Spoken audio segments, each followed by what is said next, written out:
Odd. Look, you got your ear to the ground. Obviously, you are Mr. Arsenal with everything that's going on. A bit of breaking news regarding Arsenal, which means their season could be possibly harder now. Yeah, so as everybody knows, Thomas Partey went off injured in the defeat at Crystal Palace on Monday night. Yeah, he had a stinker of a game, to be honest. He went off, and Arsenal released an injury update the day after the game on Tuesday, in which they said that Thomas Partey was going to be assessed ahead of the weekend's clash with Brighton and could potentially be available after that. We've now had an update from Arsenal who say that Thomas has since received further assessments, and a subsequent scan has shown muscle damage to his right thigh. And this is the really interesting part, because they say we will continue to assess Thomas in the coming weeks, during which time he'll also receive further specialist consultations, which suggests that he's going to be out for a while, and that at this stage the club are not sure how long that's going to be. So not good news for Arsenal at all. I think there's going to be a lot of players that are going to come back from AFCON, like Mo Salah's looking shattered, that are going to come back from AFCON, and it's not going to get them straight away.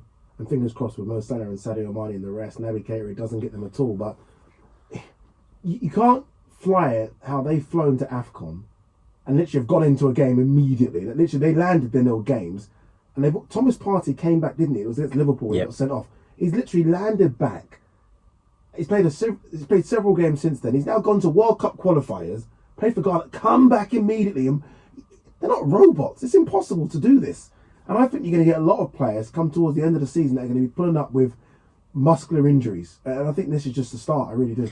Yeah, it's frustrating from an Arsenal perspective as well, because as you say, Thomas has been exhausted by sort of his national team commitments. And I would never want to sit here and say that players should sort of shun or reject the opportunity to play for their countries. Like, it's a big deal, and so you don't want that. But there has to be something done about the schedule and the workload on these players.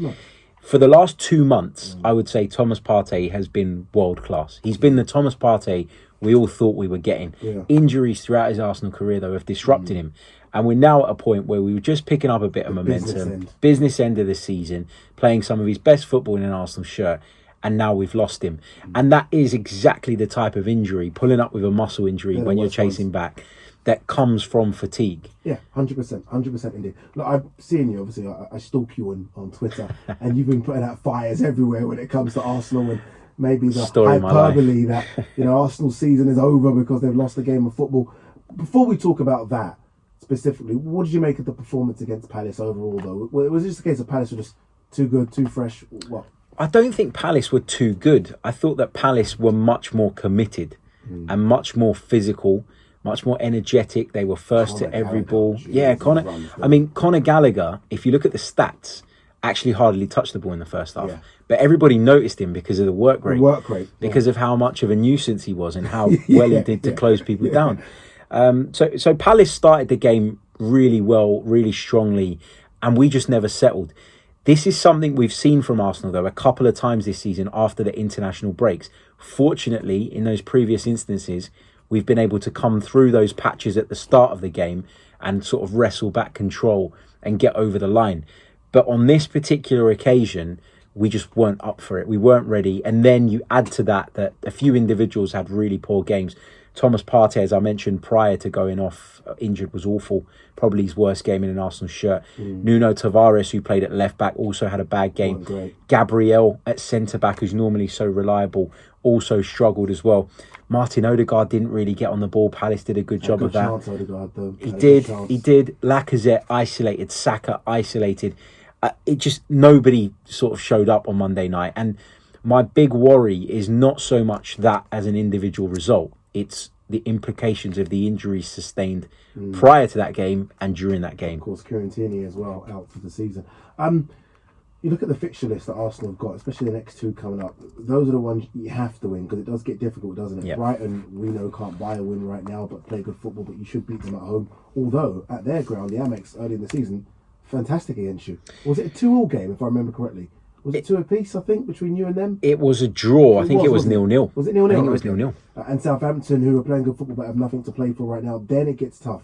Chelsea, Man United, West Ham, Leeds, who could be in a relegation scrap, and then obviously Tottenham.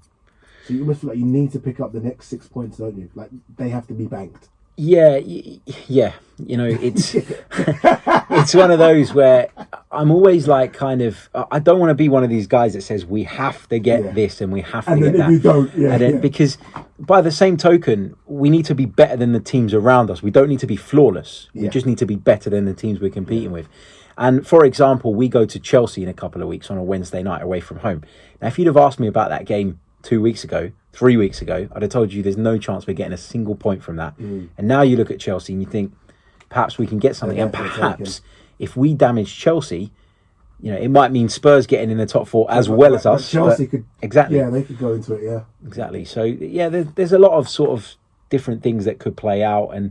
But Brighton at home, looking at their current form and looking at how they've been in the second half of the season, because they've not been the same side, I think this is the ideal fixture on paper, at least, in terms of needing to bounce back and in terms of having to get through it with a new look midfield, because without Partey, it's probably going to be Lokonga, I'd imagine, that comes in.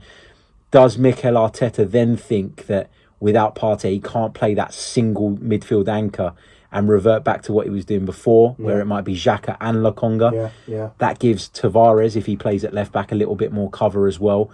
So he's going to have to tweak things, and that's my worry. It might disrupt the rhythm. This Champions League chase is massive, isn't it? Because at the start of the season, let's be brutally honest, we didn't have Arsenal down for a top four spot, maybe a Europa League spot, but no one had him as a top four spot. Now, though, you look at your squad and you look at, especially going forward, and Nketiah will probably leave in the summer. Looks like he doesn't want to sign a new deal for whatever reason. He thinks he's better than Arsenal, which is crazy. Mad. Yeah, Lacazette, as good as he is and industrious as he is, can't score. He'll probably be gone in the summer. If you don't make Champions League, then you are kind of shopping around, not the bargain basement, but you know what I mean? In terms of the player, the quality of player you're looking for is different. If you make Champions League, and then you're out there shopping with the big boys in terms of attracting someone, it's massive, isn't it? Yeah, it is. But what I would say is, when you look at the signings Arsenal made last summer, most of which have been huge successes, we got those players in the door without any European football. Yeah. So the pull is still there. And I think a lot of people... The pull is still there on players that we didn't expect to be good, though. But that's the reality of Arsenal now. But surely Arsenal should be looking at a player that is quality. Like going for a player that other teams are going for. Yeah, but I think you can get caught up in that. I think Mikel Arteta has proven that if you give him money, for the most part, he will spend it well and he'll spend it wisely. I think Arsenal internally did not expect to be in the race for the top four this season. Yeah. Now, if you go back to the very start of the campaign, we lost the first 3 games. And if you remember, Edu came out and gave an interview on Sky Sports. And he was asked, what's your objective for the season? And he refused to commit anything. He wouldn't say. And people sort of came away from that going, this is typical Arsenal. Yeah. There's no objective. There's no goal. No, that wasn't the case. It's just the goal that Arsenal have internally is not the one the fans want to hear. And so Edu decided against putting that out into the public domain. For the club, finishing in the Europa League, showing progress on the pitch, which we have. We've amassed a lot more points at this stage of the season than we did last season. A lot of the young players have stepped up to the next level and continue to improve. We've tied some big young stars down to long-term contracts. That progress is there. And for Arsenal as a football club, they will not be pressing the abort button on this project if they narrowly miss out on a Champions League position. Okay, just before we go to the break, give me a name up front, a forward, a number 9 that you want. Because again, Lacazette should not be at the club next season. He's done well, Lacazette, to be fair to him, captain of the club sometimes as well. But give me a striker. I'm a big fan of Benfica's Darwin Núñez. I think he's somebody that you could get for a reasonable amount of money, which puts Arsenal into the conversation. All the agents listen to the show. Yeah, they were listening to me. Hold it down. I think he gives us what Lacazette. Well, he'd give you sort of what Lacazette gives you in terms of that ability to drop deep and be industrious and work hard. But he also gives you a threat in behind, very quick across the ground. Also gives you an aerial power that I think Arsenal have been missing. You know those games where you come up against a back 5 and they're very narrow and they're very compact and the only way is to put crosses into the box. You need a presence in there. Yeah. And I think... We've not had that for a while, Arsenal. No, not since Olivier Giroud. Yeah. When and I'm sad and I do things like this before I do my podcast. I made a tick list of what I want in a striker.